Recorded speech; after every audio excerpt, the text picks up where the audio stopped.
Hello guys, for today's video guys, kay bagong dating ang ating dialysis warrior guys, galing pamasada at hindi pa talaga siya nakabili ng ulam guys kasi nalilito daw siya kung anong bilhin niya na ulam. At gutom na gutom pa naman siya guys, kaya ayan nagkain na siya guys. Ang ulam niya ay ano lang guys, ininit, birch tree at saka Nescafe.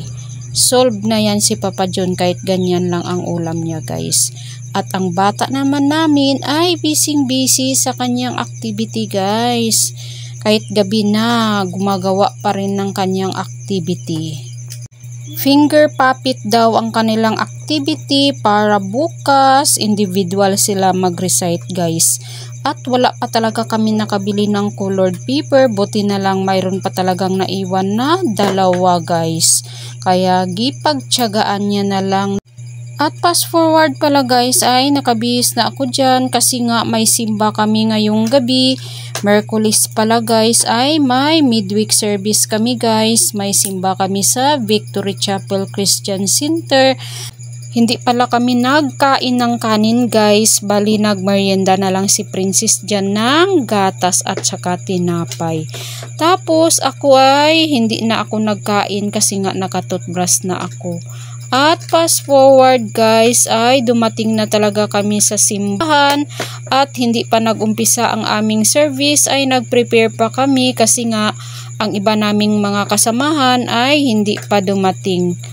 At nagpapasukan na nga ang aming mga kasamahan kasi nga mag-umpisa na kami kasi nga ay oras na talaga ng pag-start ng aming pagsasamba guys. So ang iba dyan nag-pray na guys.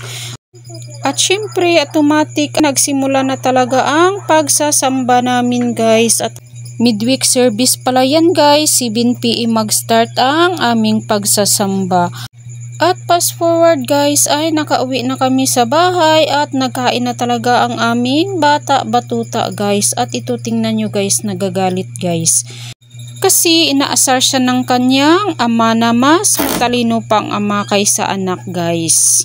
So galit na galit ang bata kasi nga mas matalino daw siya kasi nga marami daw siyang medal. Ang kay papa niya lang ay isang medal tapos maraming ribbon. So saan daw ang mas bright?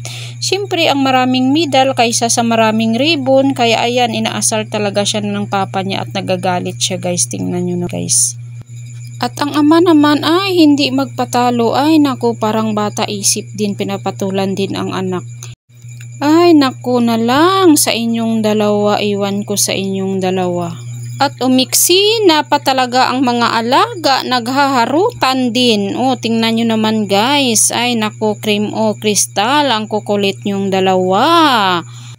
Gabing gabi na naghaharutan pa kayong dalawa.